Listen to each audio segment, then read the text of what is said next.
Hello students, we are reading chapter 2 microorganism friend and foe. So let's start from page number 20. Commercial use of microorganism. Microorganisms are used for the large scale production of alcohol, wine and acetic acid, vinegar. Yeast is used for commercial production of alcohol and wine.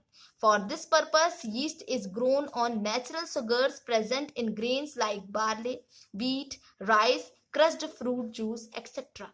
Now here one more activity are given. तो large scale में alcohol, wine और acetic acid के production में micro organism का use किया जाता है. ठीक है. बार्ले, व्हीट और फ्रूट के जूस में प्रेजेंट नेचुरल शुगर में यीस्ट द्वारा अल्कोहल और वाइन का प्रोडक्शन किया जाता है. ठीक है.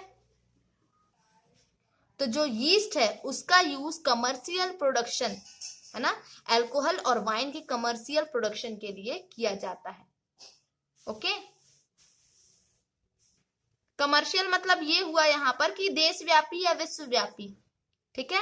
इसको सप्लाई भी किया जाता है ना, फैक्ट्रीज में बनाया जाता है ये. ठीक है. तो इसीलिए कमर्शियल यूज है ना, वाणिज्यिक उपयोग. ठीक है. तो यहाँ एक एक्टिविटी दी है, एक्टिविटी 2.4.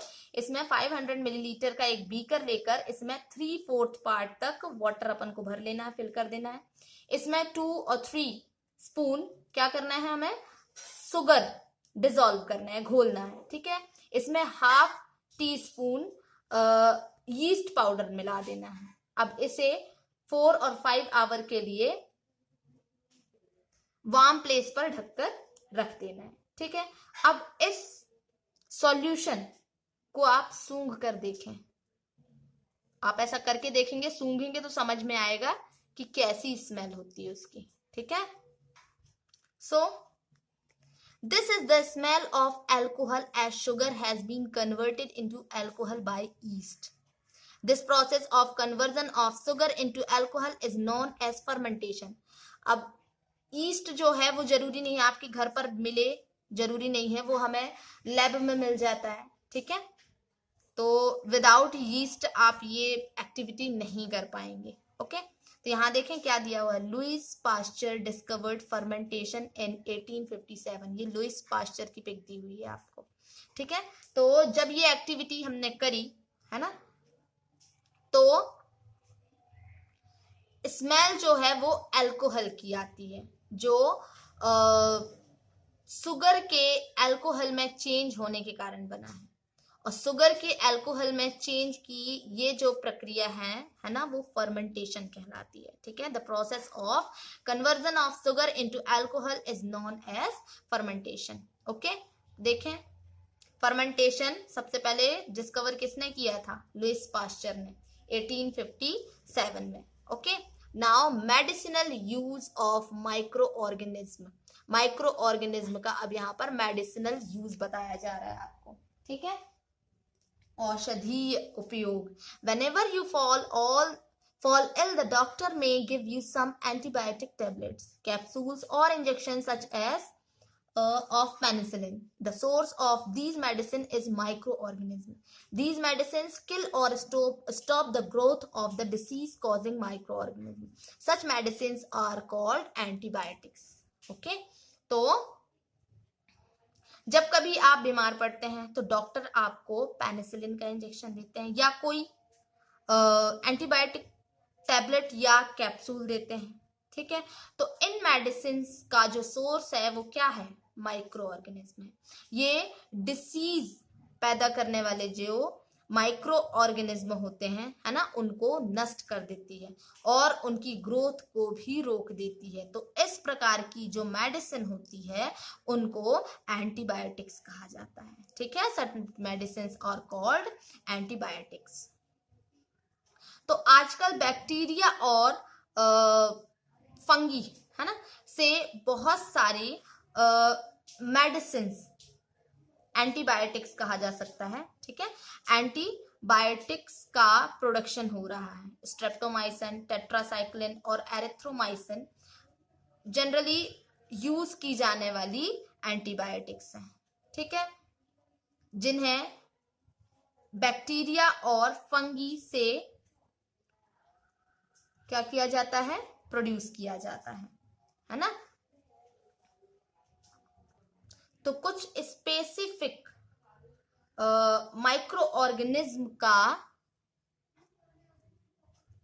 संवर्धन करके, है ना, एंटीबायोटिक्स का मैन्युफैक्चर किया जाता है, जिन्हें डिफरेंट टाइप के डिसीजेस, है ना, बहुत सारे डिसीजेस की ट्रीटमेंट में यूज किया जाता है, ठीक है। तो एंटीबायोटिक्स का यूज डिसीजेस को कंट्रोल करने के लिए भी किया जाता है, ओके। अब यहां देखें, फिर यहां दिया है अलेक्जेंडर फ्लेमिंग की पिक यहां दिखाई गई है आपको।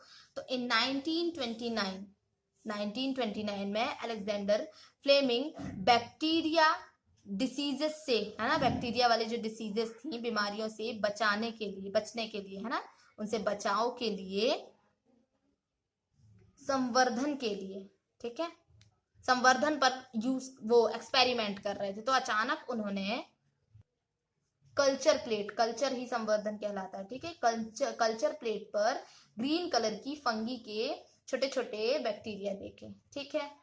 अब उन्होंने पाया कि ये जो फंगी है बैक्टीरिया की ग्रोथ को रोकते हैं, और ये भी पाया कि बहुत सारे बैक्टीरिया फंगी द्वारा मारे गए, ठीक है। फंगी नहीं, यहाँ मोल्ड यूज किया गया है, फफूंद के लिए यहाँ पर मोल्ड यूज किया गया है, ठीक है, मोल्ड, है ना। तो मोल्ड जो है बैक्टीरिया की ग्रोथ को रोकता है, और बहुत सारे बैक्टीरिया मोल्ड द्वारा मारे गए। तो इस प्रकार मोल्ड से पेनिसिलिन बनाई गई, ठीक है, फफूंद, है ना, मोल्ड को हम फफूंद भी कहते हैं। तो फफूंद से पेनिसिलिन बनाई गई। पेनिसिलिन इंजेक्शन का नाम सुना होगा आप लोगों ने। तो ये भी ध्यान रखने योग्य बात है कि डॉक्टर की एडवाइस पर ही आप एंटीबायोटिक की मेडिसिन लेना चाहिए, और उन मेडिसिन का कोर्स भी पूरा करना चाहिए। यदि आप एंटीबायोटिक उस टाइम लेंगे जब उसकी आवश्यकता नहीं है, तो नेक्स्ट टाइम जब आप बीमार होंगे और आपको एंटीबायोटिक की जरूरत होगी, तो वो उतना अफेक्टेड नहीं होगा, ठीक है, उतना प्रभावशाली नहीं होगा। इसके अलावा अनावश्यक रूप से ली गई एंटीबायोटिक्स बॉडी में जो प्रेजेंट होते हैं बैक्टीरिया, है ना, कौन से बैक्टीरिया, उपयोगी, ठीक है, जो बेनिफिशियल बैक्टीरिया जो प्रेजेंट होते हैं, ठीक है, उनको भी नष्ट कर देती है, ठीक है। तो कोल्ड फ्लू में एंटीबायोटिक्स जो है वो अफेक्टिव नहीं है, क्योंकि ये जो डिसीज है ना, कोल्ड और फ्लू वगैरह जो है वो वायरस से होते हैं, ओके। तो इसमें हम एंटीबायोटिक्स नहीं खा सकते हैं। नाउ नेक्स्ट टॉपिक है हमारा वैक्सीन। तो about vaccine we will read tomorrow, okay.